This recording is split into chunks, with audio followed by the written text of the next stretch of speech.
Ini dia ada tausiah atau ceramah dari Bapak Ustadz Joko Murdiono dari Sukabumi. Dimohon kepada bapak-bapak dan ibu-ibu untuk jangan dulu bubar sebelum dikasih makan inti nama murna nanti. Soalnya alhamdulillahirabbil alamin di diaman jadi beda-beda biasanya. Ya ami suka beda-beda. Duka di mana abi pernah ninggal gitu ya. Anu di payung teh hungkul aya opi teh di ditu nama teu aya nu bikin kaconten oge. Tapi di dieu alhamdulillah kebagian besar ya. Atur nuhun kepada Bapak Ustadz Joko Murdiono kami persilahkan. A'udzubillahi minasyaitonirrajim.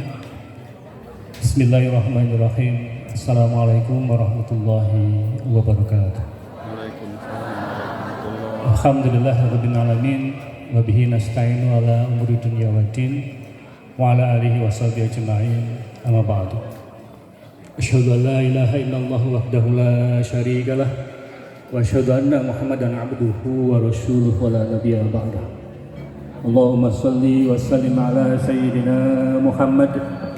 Allahumma shalli ala sayyidina Muhammad wa ala ali sayyidina Muhammad. Amma ba'du. Yang saya hormati Romo Sepuh Romonipun Bapak Haji Muhammad Burhan. Yang saya hormati pula Bapak Haji Muhammad Burhan. Yang saya hormati para alim ulama, tokoh masyarakat, dan tentunya juga yang saya hormati Ustadz Purnama yang telah tadi sama-sama kita dengarkan tausiahnya. Semoga keberkahan buat beliau, serta hadirin hadirat yang insya Allah pada hari ini dimuliakan oleh Allah Subhanahu wa Ta'ala. Bapak-bapak dan ibu-ibu sekalian, alhamdulillah untuk sekian kalinya saya bisa hadir dan memberikan sedikit tausiah atau nasihat kepada Bapak Ibu semua dengan harapan semoga apa yang saya sampaikan ini bermanfaat bagi kita semua tentunya. Bapak Ibu masih mau mendengarkan ceramahnya? Insya Allah. Tadi telah dimukadimai oleh Ustadz Purnama betapa sangat ngerinya kabar gaib yang disampaikan oleh Nabi kita, yaitu tentang diguntingnya lidah. Tadi disebutkan siapa mereka itu? Mereka itu yang senantiasa menggibah, menggucing dan sebagainya. Tentunya kita tidak ingin seperti itu. Maka rumusnya sederhana untuk tidak seperti itu. Rumusnya adalah diam. Ini sesuai dengan perintah Nabi yang disabdakan. Man kana yu'minuna billahi wal yaumil akhir falyaqul khairan aw liyasmut. Artinya barang siapa yang beriman kepada Allah dan hari akhir, maka hendaklah dia berbicara yang baik-baik saja, dan kalau tidak bisa maka hendaklah dia diam.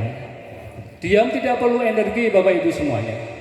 Diam tidak perlu energi, cukup mingkem, maka Bapak dan Ibu akan selamat insyaallah. Itu kuncinya. Apa Bu? Diam. Kalau nggak bisa ngomong baik, diam. Kalau ada aja orang yang mengajak ngomong yang nggak baik, diam, tinggalin. Kenapa? Risikonya besar di akhirat, yaitu digunting litahnya. Naudzubillah min dzalik. Kemudian beliau juga menyampaikan bahwa sebenarnya surga itu tidak hanya milik para ustaz, para kiai, tetapi juga surga dipersilahkan memasukinya bagi siapa saja yang mau. Tadi disebutkan bahwa cerita tentang orang yang masuk surga tidak punya amal apa-apa kecuali apa? Hati yang bersih. Ibu memiliki hati yang bersih, cukup menjadi tiket bagi Bapak Ibu untuk masuk ke dalam surga. Ayatnya jelas. La yanfa'u malun wala banun illa man atallahu bil qalbin salim. Artinya bahwa tidak ada gunanya harta dan anak-anak di hadapan Allah Subhanahu wa Ta'ala. Allah tidak perlu itu. Allah tidak menghendaki itu. Yang Allah kehendaki adalah orang yang datang menghadapnya, orang yang datang menghadap Allah Subhanahu wa Ta'ala dengan membawa hati yang bersih. Hati yang bersih sebagaimana yang disebutkan, diceritakan oleh Ustadz Purnama. Hanya dengan memiliki hati yang bersih, insya Allah kita sudah memiliki tiket memasuki surganya Allah. Mudah-mudahan Bapak Ibu semuanya saya doakan semoga semua yang hadir di sini memiliki hati yang bersih. Saya doakan pula semua orang yang hadir di sini masuk surga. Amin amin ya rabbal alamin. Bapak Ibu yang dirahmati oleh Allah, tadi judulnya adalah membangun akidah dan akhlak. Judul peringatan Isra Mi'raj sekarang ini. Insya Allah, tadi kalau cerita mengenai Isra Mi'raj sudah disampaikan oleh beliau. Maka pada kesempatan ini izinkan saya menyampaikan tema terkait dengan akidah dan akhlak. Kalau terkait dengan akidah, Bapak Ibu yang dirahmati oleh Allah, syaratnya hanya cukup satu, Pak, yaitu yakin, percaya, tidak ragu. Tidak boleh bolong, itu namanya kepercayaan kepada Allah. Tidak ragu kepada Allah. Salah satu contoh, Allah Ar-Razzaq, Allah yang memberikan rezeki. Maka mintalah rezeki kepada Allah. Jangan minta rezeki kepada siapa-siapa. Itu salah satunya. Harus punya keyakinan yang bulat kepada Allah Subhanahu wa Ta'ala. Nah, itu terkait dengan keyakinan. Ya, Allah telah menyatakan di dalam Al-Quran, di dalam sabdanya. Allah berfirman, a'udzu billahi minasyaitonir rajim. Alladzi naqalu rabbuna Allah summa istaqamu tatanazzalu 'alaihimul malaikah alla takhafu wa la tahzanu wa abshiru bil jannati allati kuntum tu'adun. Itu kata Allah. Artinya bahwa orang-orang yang mengatakan bahwa Tuhanku Allah, Allah Rabbi, Allah ya Rabbana, summa istaqamu, kemudian dia istiqomah sampai mati tetap la ilaha illallah, maka orang itu akan didatangi, dikerumuni, diayomi para malaikat, sembari malaikat itu mengatakan, wahai hamba-hamba Allah, la takhafu wa la tahzanu, kalian semua kalau mengakui bahwa Allah Tuhanmu, jangan takut, jangan gentar. Allah memberikan kabar gembira kepadamu dengan surga yang telah dijanjikan.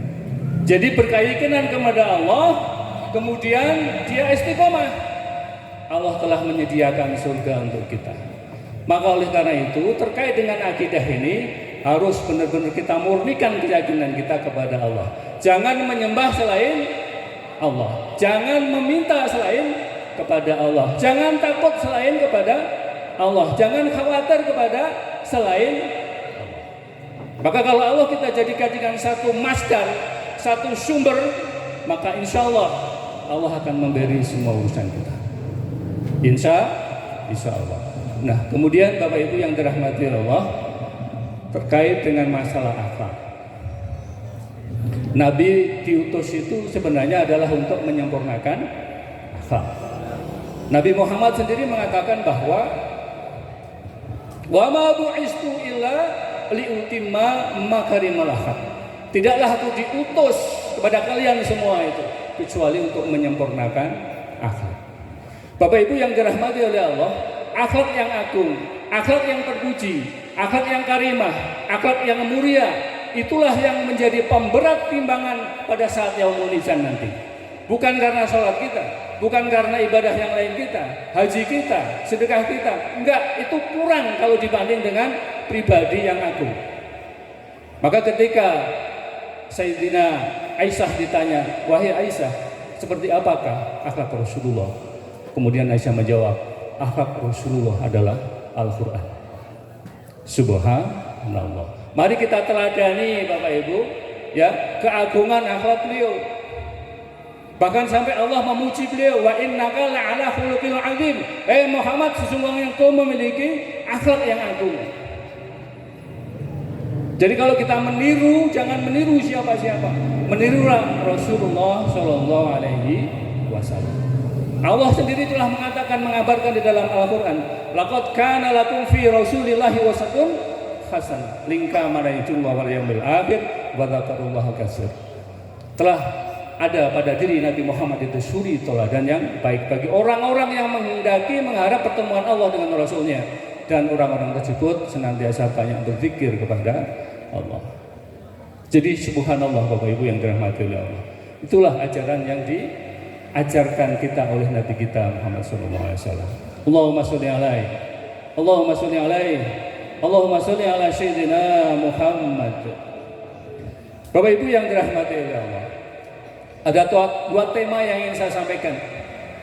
Bagaimana kita ingin menggapai keberkahan hidup. Bapak dan Ibu-ibu, siapa orangnya yang tidak berkah hidupnya? Ada, angkat tangan nggak di sini? Yang tidak ingin hidupnya berkah, angkat tangan. Saya yakin tidak ada. Kemudian siapa yang ingin hidupnya berkah, angkat tangan. Semuanya angkat tangan. Bapak pengen berkah atau pengen banyak? Pengen banyak atau pengen berkah? Pengen banyak atau pengen berkah? Berkah. Pengen banyak dan berkah. Nah itulah watak manusia, Pak. Watak manusia disuruh memilih dua pilihan yang baik-baik, duanya diambil. Padahal mintanya hanya salah satu. Pengen berkah atau banyak? Pilihlah yang berkah. Maka kalau kita ingin menghendaki kehidupan kita itu berkah, kuncinya hanya dua, Bu. Lakukan dua ini, insya Allah kehidupan Bapak Ibu akan berkah. Kalau tidak percaya, potong, Bu, kuenya. Apa itu, Bu? Pertama adalah milikilah watak yang dimiliki oleh Nabi kita. Salah satu watak dari dari empat sifat watak Nabi itu adalah siddiq. Apa siddiq? Benar, jujur, lempeng, lurus, nggak belak-belok, istiqomah dia, AAPB. Nggak boleh kemudian di depan A, kemudian di tengah jalan ada yang merayu menjadi B. Nggak ada itu dalam diri pribadi Nabi Muhammad. Seringnya manusia itu di depan A, begitu jalan ada yang merayu, jadi berubah, jadi B. Itu namanya berarti tidak jujur. Apa susahnya di kita itu mengikuti kejujuran? Nggak ada yang susah. Saya yakin yang ada semua ini adalah jujur semua, insya Allah. Bapak Ibu jujur? Bapak Ibu jujur? Ada Ibu, ada Bapak ditanya aja nggak bang jawab itu. Bapak jujurkah? Ibu jujurkah? Betul? Sekarang saya tanya. Tapi harus dijawab. Bapak Ibu punya uang di dompet, ada yang merah, yang biru, kemudian yang dan sebagainya. Kalau ditanya tetangga, Bu, saya dipinjam Ibu 100.000 aja, Bu, untuk apa itu keperluan sehari-hari. Padahal di dompet itu ada yang merah, ada yang biru gitu. Ibu kira-kira jawabnya apa? Jawabnya apa? Jujur atau tidak? Belum tentu. Belum tentu. Wah, saya sendiri juga perlu ini. Ini kalau saya kasihkan kan nih, saya terus bagaimana? Kejujuran itu akan diuji oleh Allah, Pak. Yang paling sederhana itu tadi, dompet yang ada di Ibu itu. Ketika ada orang lain butuh bantuan, Ibu jujur atau tidak? Ya, Masya Allah, perlu latihan kejujuran itu. Oleh karena itu, Bapak Ibu yang dirahmati oleh Allah, kejujuran harus kita pertahankan. Milikilah bahwa jujur itu identitas seorang Muslim dan seorang yang beriman. Jangan sampai kemudian mendustai kejujuran kita. Kalau terhadap diri sendiri saja tidak mau jujur, jangan harap untuk jujur kepada orang lain. Jangan harap. Mari mulai sekarang tanya pada diri kita sendiri, jujurkah saya? Sudah jujurkah saya? Atau belum? Kalau belum, mulai sekarang ayo kita bersikap jujur. Karena jujur itu memiliki 4 efek positif yang harus kita pahami bersama-sama. Itu kejujuran. Ya. Pertama adalah bahwa kejujuran itu akan mendatangkan ketenangan. Pertama, Bu, mendatangkan ketenangan. Orang yang jujur, Bapak Ibu yang dirahmati Allah, dia tidak akan resah, gelisah, tenang hidupnya. Karena jujur. Sebagaimana Rasulullah itu jujur. Sebelum beliau diangkat menjadi Nabi dan Rasul, Rasulullah itu terkenal dengan Al-Amin, orang yang sangat dipercaya. Sebelum menjadi Rasul itu terkenal itu pribadi beliau. Ya, oleh karena itu, mari ya kita tumbuhkan sifat jujur itu. Ya, Orang yang jujur insya Allah tenang. Kalau tidak jujur berarti dusta, maka kemana saja dia pergi dia akan gelisah. Karena ketidakjujuran, karena kedustaannya. Gitu. Nah, kemudian yang kedua adalah bahwa dampak daripada kejujuran itu Allah akan mendatangkan keberkahan. Keberkahan dalam hidup kita. Sedikit tapi kalau berkah menjadi cukup. Apa artinya kita punya uang bermiliar-miliar, rumah bagus, mobil bagus, ya, tapi tidak berkah. Ada saja itu jalan keluar, ya, sehingga ada masalah terus yang dihadapinya. Karena tidak jujur. Tapi kalau jujur akan mendatangkan keberkahan. Bapak Ibu yang dirahmati Allah, status apapun kita dengan orang lain itu sebenarnya adalah transaksi jual beli. Transaksi jual beli. Jual beli itu ada dua, jasa maupun barang. Itu yang kita ketahui sehari-hari.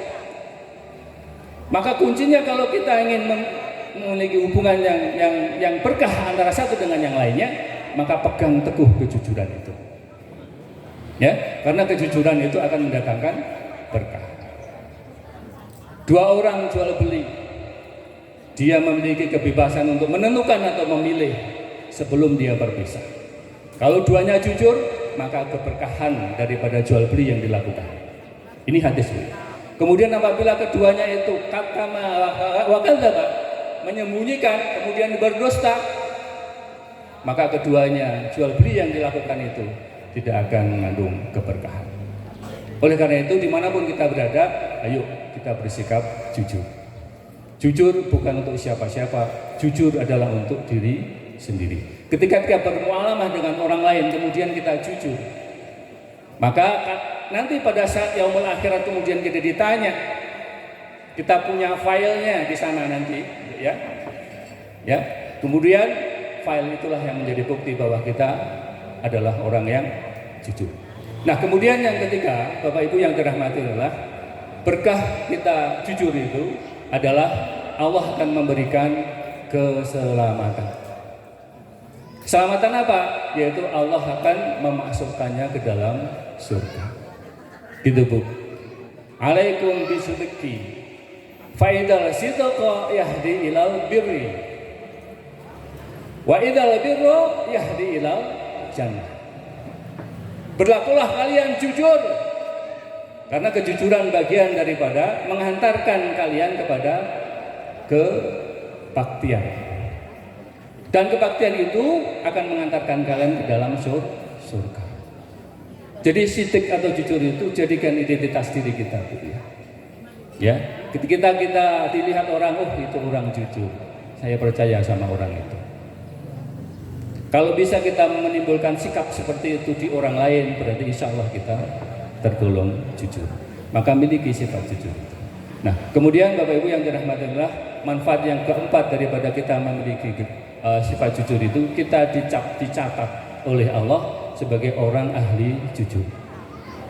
Jadi dicatat oleh Allah di ulumul kitab, di iliyin, di golongan-golongan kanan yang mencatat orang-orang yang baik, yaitu dicap sebagai ahli sidik. Itu Bu ya. Kemudian yang kelima, kita terbebas dari sifat nifak atau munafik. Awas hati-hati Bu, kalau Ibu tidak jujur, ada penyakit nifak di dalam hati Ibu dan Bapak-Bapak semua. Dan ini tidak boleh ada pada diri kita. Ya. Karena apa? Salah satu bahaya yang bisa memelesetkan orang masuk neraka itu karena tidak memiliki sifat jujur atau dia memiliki sifat nifak. Nabi bersabda, ayatul munafiki salasun.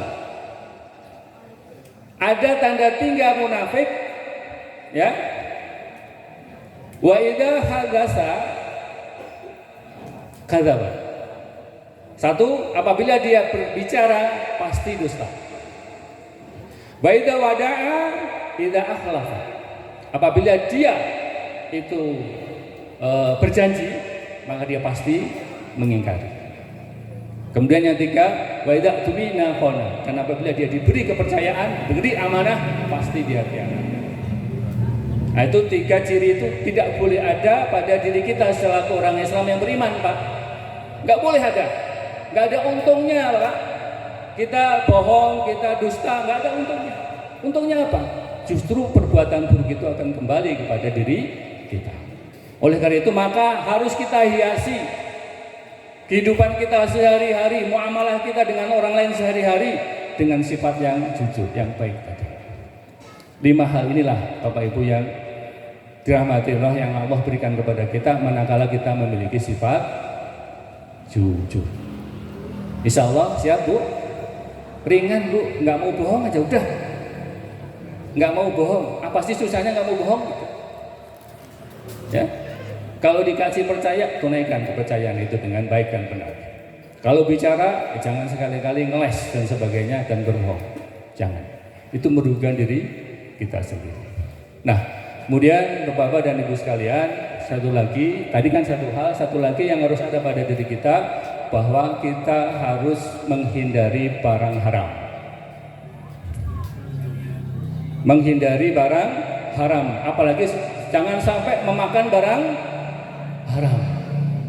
2 hal ini Pak yang menyebabkan manusia terpuruk kehidupannya di dunia dan di akhirat. Naudzubillah dimintali. Kita tidak ingin Pak menderita di dunia, menderita di akhirat gara-gara kita tidak jujur, ya, gara-gara kita memakan barang haram. Harus diperhatikan Bu ya. Nabi sendiri kalau lapar kemudian Masya Allah ya, tidak mendapatkan makanan, lebih baik beliau mengganjal perutnya dengan batu. Ya, kita seperti itu belum, menurut Nabi seperti itu belum. Tapi kebanyakan manusia itu tadi, ya, kantongnya tipis, imannya tipis, perut harus diisi, akhirnya apa? Menghalalkan segala cara. Dan ini yang banyak kita saksikan di dalam kehidupan manusia sehari-hari di sekitar kita, mulai dari pusat sampai rakyat kecil. Karena tidak memiliki apa tadi sifat kejujuran dan tidak mau kemudian dia memakan makanan yang halal, pengennya haram aja. Nah, Bapak yang dimuliakan Allah, kita hindari mulai sekarang makan barang-barang yang haram, karena itu implikasinya besar, yaitu kita sengsara di dunia dan sengsara di akhirat. Ada 5 hal dampak buruk daripada kita memakan barang haram. Yang pertama adalah ibadah kita tidak diterima oleh Allah selama 14 hari. Satu kali kita melakukan pelanggaran, memasukkan barang haram ke dalam diri kita, ibadah kita tidak diterima oleh Allah selama 14 hari. Kalau sering kali kita melakukan itu, setiap hari kita melakukan itu, lalu kapan ibadah kita itu diterima oleh Allah? Berarti kita selama itu terus nyen membuat terus dosa. Berarti kita menumpuk dosa. Dosa itulah yang menjadi penghalang doa kita kepada Allah. Sehingga ketika kita berdoa kok nggak dijabah oleh Allah. Boleh jadi karena ada perisai, yaitu berupa dosa yang terlalu tebal sehingga apa? Hidayah atau berkah itu tidak tembus kepada diri kita. Ya, maka perisai yang namanya dosa itu harus dihapuskan, yaitu jangan memasukkan barang-barang yang haram, baik caranya maupun zatnya. Udah ikuti apa seruan daripada Allah Subhanahu wa taala, insya Allah hidup kita berkah.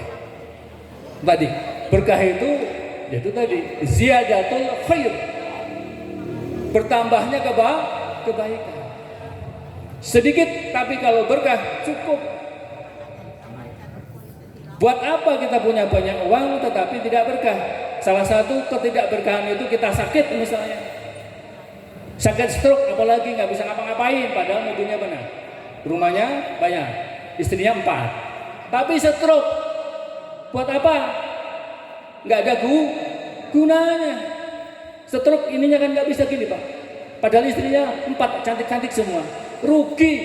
Kenapa? Tidak ada keberkahan daripada hidupnya. Itu disebabkan karena boleh jadi dia mengkonsumsi barang haram. Contohnya ada enggak? Contohnya banyak enggak? Banyak.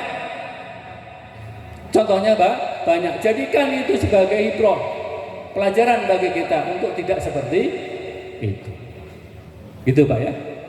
Nah, jadi dampak daripada kita tidak selektif dalam mengkonsumsi barang, maka bahaya. Ya. Kemudian yang berikutnya adalah yaitu doanya tidak diterima oleh Allah. Doanya tidak diterima oleh Allah. Kenapa? Orang yang senantiasa mengkonsumsi barang haram itu diibaratkan seorang laki-laki yang melakukan perjalanan jauh sehingga rambutnya kusut, mukanya debu, kemudian dia mengadahkan tangannya berdoa kepada Allah, ya Rabbana, ya Rabbana, ya, padahal makanannya haram, minumannya haram. Macam mana doanya akan diterima oleh Allah? Sekarang jangan jauh-jauh. Kemudian ada orang datang, ucel, umel, bau, datang kepada ibu pun minta. Barangkali ibu sudah takut duluan. Allahu thayyibun innallaha thayyib. Allah itu baik dan Allah tidak akan menerima kecuali yang baik. Mari Bapak Ibu yang dirahmati oleh Allah, ya, kita hiasi diri dengan amalan-amalan soleh. Ya, dampaknya berat ya. Sedikit halal yang penting berkah. Cukup Bu, cukup bisa beli mobil, cukup bisa beli rumah bagus. Ya, bener nggak? Cukup itu. Ya, itu kuncinya tadi Bu ya. Hindari makanan-makanan yang haram. Nggak berkah Bu. Meskipun banyak uangnya, ada aja masalahnya. Yang anaknya narkoba, yang istrinya selingkuh, suaminya juga selingkuh. Ya, anaknya masuk penjara. Banyak yang kayak gitu. Karena apa? Terlalu banyak mengkonsumsi barang haram. Awas, hati-hati. Ya, Islam itu selektif Bu ya. Islam itu ada aturan yang harus kita indahkan. Gak boleh kita beragama Islam tetapi aturannya kita injek-injek. Gak bisa Bu. Nanti risikonya di akhirat berbahaya. Kemudian yang berikutnya adalah bahwa iman kita semakin lama semakin habis kalau kita selalu mengkonsumsi barang haram. Ada hadis yang mengatakan begini Bu, artinya ya, tidaklah seseorang melakukan suatu amal kebajikan, tidaklah seseorang melakukan suatu kemungkaran atau kemaksiatan, melainkan pada saat orang itu melakukan kemaksiatan, maka orang itu tidak sedang beriman. Maksudnya apa? Ketika manusia melakukan mencuri misalnya, berzina, mabuk, judi, pada saat dia melakukannya itu, ketahuilah bahwa dia sedang tidak beriman. Dia sedang tidak beriman. Naudzubillah min dzalik, maka apa jadinya ketika dia melakukan itu, nyawa datang. Malaikat penyabut nyawa datang, mati dalam keadaan melakukan kemaksiatan, berarti mati dalam keadaan tidak beriman. Naudzubillah min dzalik. Maka ingat itu Bu, ingat ingin melakukan kemaksiatan, ingat kalau ajal itu datang. Karena apa? Saat melakukan kemaksiatan itu iman sedang tidak ada pada diri kita. Oleh karena itu, mari kita hindari perbuatan maksiat. Ya Bu ya. Kemudian yang berikutnya Bapak Ibu yang dirahmati oleh Allah, yaitu nanti dicampakkan Allah ke dalam neraka. Tidaklah daging yang tumbuh dari barang haram, melainkan ia layak memasuki nerakanya Allah Subhanahu wa Ta'ala. Jadi daging yang tumbuh dari hasil barang haram, maka nerakalah layak untuknya. Naudzubillah min dzalik. Sudahlah di dunia enggak berkah hidupnya, di neraka dimasukkan Allah ke dalam neraka gara-gara makan barang haram. Oleh karena itu jangan main-main dalam masalah seperti ini Bapak Ibu yang dirahmati oleh Allah. Itulah aturan-aturan yang telah dibuat oleh Allah. Kita tinggal apa? Menjalankannya saja. Kita tinggal mentaatinya saja. Kemudian Bapak Ibu yang dirahmati oleh Allah, akibat dari perbuatan kita melakukan keharaman-keharaman termasuk memasukkan makanan minuman haram ke dalam tubuh kita, membuat hati kita itu menjadi keras, lebih keras daripada batu. Batu itu masih bisa dipecah, tapi kerasnya hati nggak bisa dipecah. Itu bahayanya hati keras. Seseorang yang melakukan kemaksiatan kepada Allah, sama saja orang itu menorehkan titik hitam satu di dalam hatinya. Sekali dia melakukan kemaksiatan, dia menorehkan titik hitam di dalam hatinya. Semakin banyak dia melakukan kemaksiatan, semakin banyak dia menorehkan titik hitam di dalam hatinya. Semakin terus melakukan kemaksiatan, semakin tertutup hati mereka.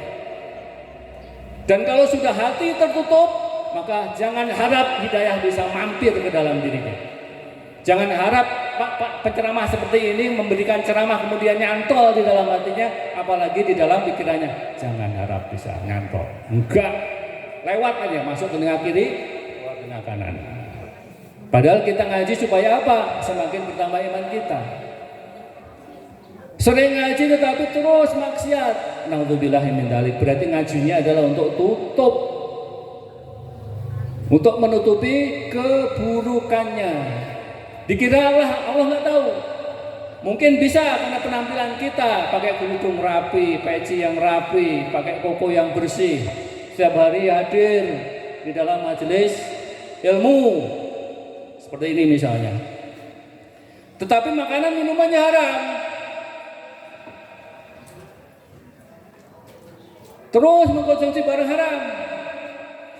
Lalu kemana itu pengajian yang dihadiri itu ilmunya? Nah, kemana itu? Ya itu tadi, masuk telinga kanan, keluar telinga kiri, nggak nyantol. Kenapa? Hatinya tertutup. Naudzubillah min dzalik. Maka jangan sampai itu terjadi pada diri kita. Hidayah itu paling mahal, Pak. Hidayah itu paling mahal. Gak ada bandingannya dibanding dengan kekayaan, dibanding dengan kedudukan, lebih mahal hidayah. Fir'aun, raja, mengaku dirinya Tuhan. Kerajaannya, kekuasaannya tidak bisa menyelamatkan dirinya dari azab Allah. Terus siapa lagi? Haman, perdana menterinya juga sama. Jabatannya perdana menteri, tinggi, keren, tetapi kedudukannya tidak bisa menyelamatkan dirinya dari azab Allah. Hatinya tidak tembus hidayah. Qarun, konglomerat satu-satunya di dunia yang tidak pernah mungkin disaingi oleh makhluk manapun di akhir zaman.